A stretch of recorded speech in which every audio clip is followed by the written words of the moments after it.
ಭಾರತಕ್ಕೆ ಇದೀಗ ಮತ್ತೆ ಎಂಟ್ರಿಯನ್ನ ಕೊಟ್ಟಿದೆ. ಆಂಧ್ರ ಪ್ರದೇಶದಲ್ಲಿ ಕೊರೋನಾಗೆ ಈಗಾಗಲೇ 2 ಬಲಿಯಾಗಿದ್ದಾರೆ ಅನ್ನುವಂತಹ ಶಾಕಿಂಗ್ ಮಾಹಿತಿಯನ್ನ ನಾವಿದೀಗ ಗಮನಿಸ್ತಾ ಇದ್ದೀವಿ. ಅಷ್ಟೇ ಅಲ್ಲದೆ 30ಕ್ಕೂ ಹೆಚ್ಚು ಜನರಿಗೆ ಈಗಾಗಲೇ ಕೋವಿಡ್ ಪಾಸಿಟಿವ್ ಆಗಿದೆ ಅನ್ನುವಂಥದ್ರ ಬಗ್ಗೆ ನಿಖರವಾದಂತಹ ಮಾಹಿತಿ ಕೂಡ ಸಿಗ್ತಾ ಇದೆ. ಕರ್ನಾಟಕಕ್ಕೂ ಕೂಡ ಈ ಒಂದು ಕೊರೋನಾ ಮಹಾಮಾರಿ ಹರಡುವಂತ ಆತಂಕ ಇದೀಗ ಎದುರಾಗಿರುವಂತದ್ದು.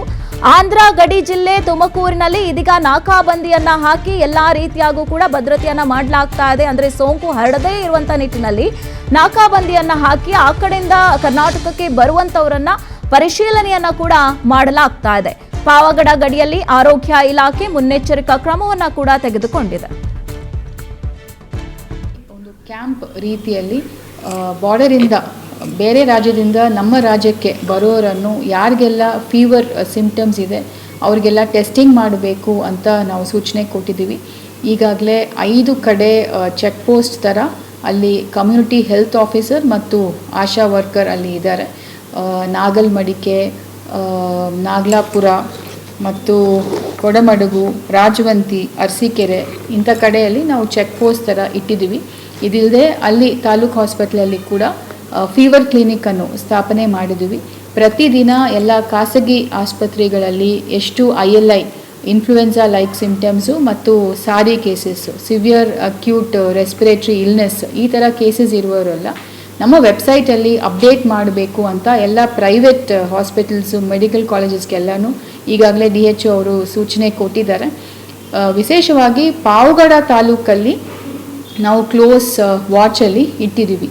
ಇವತ್ತಿಂದ ಎಷ್ಟು ಫೀವರ್ ಕೇಸಸ್ ನಾವು ಗಮನಿಸ್ತಾ ಇದ್ದೀವಿ. ಈಗಾಗಲೇ ಮತ್ತೆ ಈ ಒಂದು ಕೊರೋನಾ ಮಹಾಮಾರಿ ಏನಿದೆ ಅದು ರಾಜ್ಯಕ್ಕೆ ಎಂಟ್ರಿಯನ್ನ ಭಾರತಕ್ಕೆ ಎಂಟ್ರಿ ಕೊಡ್ತಾ ಇದೆ. ಈ ಒಂದು ವಿಚಾರಕ್ಕೆ ಸಂಬಂಧಪಟ್ಟಂತೆ ಈಗಾಗಲೇ ಎಲ್ಲಾ ರೀತಿಯಾದ ಕ್ರಮವನ್ನ ಕೂಡ ತೆಗೆದುಕೊಳ್ಳಲಾಗ್ತಾ ಇದೆ. ಕರ್ನಾಟಕಕ್ಕೆ ಸೋಂಕು ಹರಡುವಂತ ಆತಂಕ ಕೂಡ ಇದೀಗ ಹೆಚ್ಚಾಗ್ತಾ ಇರುವಂತದ್ದು.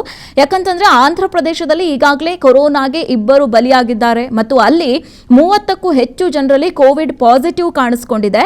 ಹೀಗಾಗಿ ಆಂಧ್ರ ಗಡಿ ಜಿಲ್ಲೆ ತುಮಕೂರು ಏನಿದೆ ಅಲ್ಲಿ ಎಲ್ಲಾ ರೀತಿಯಾಗಿ ಹೆಲ್ತ್ ಆಫೀಸರ್ ಆಗಿರ್ಬೋದು, ಆಶಾ ಕಾರ್ಯಕರ್ತರಾಗಿರ್ಬೋದು ಅವರನ್ನ ಇರಿಸಿ ಅಂದ್ರೆ ಗಡಿ ದಾಟುವಂತಹ ಜನರನ್ನ ಸಾಕಷ್ಟು ಪರಿಶೀಲನೆ ನಡೆಸುವಂತ ಕೆಲಸವನ್ನ ಕೂಡ ಈಗಾಗಲೇ ಅಧಿಕಾರಿಗಳು ಮಾಡ್ತಾ ಇರುವಂತದ್ದು. ಹೀಗಾಗಿ ಪಾವಗಡ ಗಡಿಯಲ್ಲಿ ಈಗಾಗಲೇ ಆರೋಗ್ಯ ಇಲಾಖೆ ಮುನ್ನೆಚ್ಚರಿಕಾ ಕ್ರಮವನ್ನ ತೆಗೆದುಕೊಂಡಿದೆ. ಮಹಾಮಾರಿ ಕೊರೋನಾ ಇದೀಗ ಮತ್ತೆ ಎಂಟ್ರಿ ಕೊಡ್ತಾ ಇರುವಂತದಕ್ಕೆ ಇಡೀ ಭಾರತೀಯ ಜನರೇ ಇದೀಗ ಬೆಚ್ಚಿ ಬೀಳ್ತಾ ಇದ್ದಾರೆ. ಮತ್ತೊಮ್ಮೆ ಈ ಮಹಾಮಾರಿ ಎಂಟ್ರಿ ಕೊಟ್ರೆ ಯಾವ ರೀತಿಯಾಗಿ ನಲುಗಿ ಹೋಗ್ಬೋದು ಅನ್ನುವಂಥದ್ರ ಬಗ್ಗೆ ಊಹೆಯನ್ನ ಕೂಡ ಮಾಡೋದಕ್ಕೂ ಸಾಧ್ಯ ಇಲ್ಲ. ಹೀಗಾಗಿ ಮುನ್ನೆಚ್ಚರಿಕಾ ಕ್ರಮವಾಗಿ ಏನಿದೀಗ ಆಂಧ್ರ ಪ್ರದೇಶದಲ್ಲಿ 2 ಸಾವನ್ನಪ್ಪಿದ್ದಾರೆ, 30ಕ್ಕೂ ಹೆಚ್ಚು ಜನರಿಗೆ ಸೋಂಕು ಪತ್ತೆಯಾಗಿದೆ. ಈ ಒಂದು ನಿಟ್ಟಿನಲ್ಲಿ ಕರ್ನಾಟಕದಲ್ಲಿ ಇದು ಹರಡದೇ ಇರುವಂತಹ ನಿಟ್ಟಿನಲ್ಲಿ ಆಂಧ್ರದಿಂದ ಯಾರ್ಯಾರು ಕರ್ನಾಟಕಕ್ಕೆ ಗಡಿಭಾಗದಿಂದ ಒಳಗಡೆ ಬರ್ತಾರೋ ಅವರೆಲ್ಲರನ್ನೂ ಕೂಡ ತಪಾಸಣೆ ಮಾಡಿ ಬಿಡುವಂತಹ ಕೆಲಸವನ್ನ ಇದೀಗ ಹೆಲ್ತ್ ಆಫೀಸರ್ಸ್ ಮತ್ತು ಆಶಾ ಕಾರ್ಯಕರ್ತರು ಎಲ್ಲರೂ ಕೂಡ ಸೇರಿ ಮಾಡ್ತಾ ಇರುವಂತದನ್ನ ಕೂಡ ನಾವು ಗಮನಿಸಬಹುದಾಗಿದೆ. ಕರುನಾಡಲ್ಲಿ ಈಗ ಹೈ ಅಲರ್ಟ್ ಅನ್ನ ಮಾಡಲಾಗಿದೆ. ಆಂಧ್ರ ಪ್ರದೇಶದಲ್ಲಿ ಕೊರೋನಾ ಪಾಸಿಟಿವ್ ಬಂದ ತಕ್ಷಣವೇ ಇದೀಗ ಕರ್ನಾಟಕದಲ್ಲೂ ಕೂಡ ಹೈ ಅಲರ್ಟ್ ಅನ್ನ ಮಾಡ್ತಾ ಇರುವಂತದ್ದು. ಆಸ್ಪತ್ರೆಗಳಲ್ಲಿ ವಿಶೇಷ ವಾರ್ಡ್ ಅನ್ನ ಕಾಯ್ದಿರಿಸಿದ್ದಾರೆ ಆರೋಗ್ಯ ಇಲಾಖೆ. ಇನ್ನು ಸೋಂಕಿನ ಲಕ್ಷಣ ಕಂಡು ಬಂದರೆ ಚಿಕಿತ್ಸೆಗೆ ಸಿದ್ಧತೆಯನ್ನು ಕೂಡ ಈಗಾಗಲೇ ಆರೋಗ್ಯ ಇಲಾಖೆ ಮಾಡಿಕೊಂಡಿರುವಂಥದ್ದು. ಪಾವಗಡದಲ್ಲಿ ಸಾಕಷ್ಟು ನಾಕಾಬಂದಿಯನ್ನು ಹಾಕಿ ಎಲ್ಲ ರೀತಿಯಾದಂಥ ಸಿದ್ಧತೆಯನ್ನು ಕೂಡ ಮಾಡಲಾಗ್ತಾ ಇದೆ. ಅಂದರೆ ಯಾವ ರೀತಿಯಾಗಿ ಮುನ್ನೆಚ್ಚರಿಕೆಯನ್ನು ಹೆಲ್ತ್ ಡಿಪಾರ್ಟ್ಮೆಂಟಿಂದ ತೆಗೆದುಕೊಳ್ಳಲಾಗಿದೆ ಅನ್ನುವಂಥದ್ದನ್ನು ನಾವು ಗಮನಿಸ್ತಾ ಇದ್ದೀವಿ. ಇನ್ನು ಈ ಒಂದು ವಿಚಾರಕ್ಕೆ ಸಂಬಂಧಪಟ್ಟಂತೆ ಆತಂಕ ಬೇಡ, ಮುನ್ನೆಚ್ಚರಿಕೆ ವಹಿಸಿ ಅಂತ ವೈದ್ಯರು ಈಗಾಗಲೇ ಸಲಹೆಯನ್ನು ಕೊಟ್ಟಿದ್ದಾರೆ. ಮಾಸ್ಕ್ ಧರಿಸೋದನ್ನು ಕಡ್ಡಾಯ ಮಾಡಬೇಕು, ಜೊತೆಗೆ ನಿಯಮಿತವಾಗಿ ಕೈಗಳನ್ನು ತೊಳೆಯೋದನ್ನು ಕೂಡ ಮಾಡಬೇಕು. ಕೈ ತೊಳೆಯೋದಕ್ಕೆ ಸೋಪು, ಸ್ಯಾನಿಟೈಸರ್ ಬಳಕೆ ಮಾಡೋದು ಸೂಕ್ತ ಅಂತ ಹೆಲ್ತ್ ಡಿಪಾರ್ಟ್ಮೆಂಟ್ ಈಗಾಗಲೇ ಹೇಳಿರುವಂಥದ್ದು. ಇನ್ನು ಜನದಟ್ಟಣೆ ಇರುವಂತಹ ಸ್ಥಳಗಳಲ್ಲಿ ಸಾಮಾಜಿಕ ಅಂತರವನ್ನು ನಾವು ಕಾಯ್ದುಕೊಳ್ಬೇಕಾಗತ್ತೆ. ಇನ್ನು ರೋಗ ಲಕ್ಷಣಗಳು ಇದ್ದರೆ ಅಂದರೆ ಜ್ವರ, ಶೀತ, ಕೆಮ್ಮು ಈ ರೀತಿಯಾದಂಥ ರೋಗ ಲಕ್ಷಣಗಳು ಏನಿದೆ ಕೊರೋನಾದು, ಸೊ ಆ ರೀತಿಯಾದಂಥ ರೋಗ ಲಕ್ಷಣಗಳು ಏನಾದರೂ ಕಾಣಿಸ್ಕೊಂಡ್ರೆ ತಕ್ಷಣಕ್ಕೆ ವೈದ್ಯರನ್ನು ಸಂಪರ್ಕಿಸಬೇಕು ಅನ್ನುವಂತಹ ಸೂಚನೆಯನ್ನು ಈಗಾಗಲೇ ನೀಡಲಾಗಿದೆ.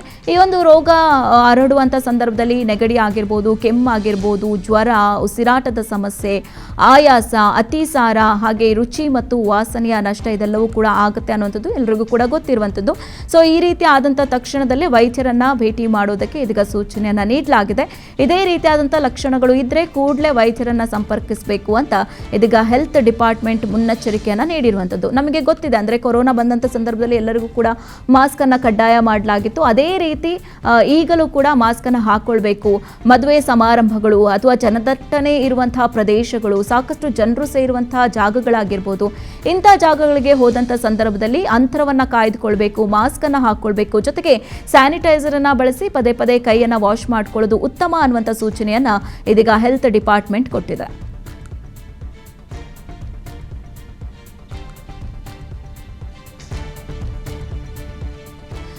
ನಾವು ಗಮನಿಸ್ತಾ ಇದ್ದೀವಿ, ಏನಿದೀಗ ಆಂಧ್ರ ಪ್ರದೇಶದಲ್ಲಿ ಇಬ್ಬರು ಈ ಒಂದು ಕೊರೋನಾ ಮಹಾಮಾರಿಗೆ ಸಾವನ್ನಪ್ಪಿದ್ದಾರೆ. ಅದೇ ನಿಟ್ಟಿನಲ್ಲಿ ಇದೀಗ ಕರ್ನಾಟಕಕ್ಕೆ ಸೋಂಕು ಹರಡುವಂತಹ ಆತಂಕ ಎದುರಾಗಿರುವಂಥದ್ದು.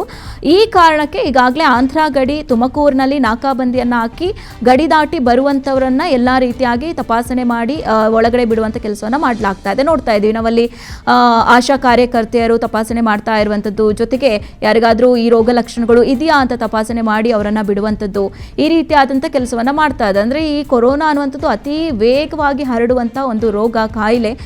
ಈ ಒಂದು ರೋಗವನ್ನು ತಡೆಗಟ್ಟುವಂತಹ ನಿಟ್ಟಿನಲ್ಲಿ ಈಗಾಗಲೇ ಎಲ್ಲ ರೀತಿಯಾದಂಥ ಸಿದ್ಧತೆಗಳನ್ನ ಮಾಡ್ಕೊಳ್ತಾ ಇರುವಂಥದ್ದು.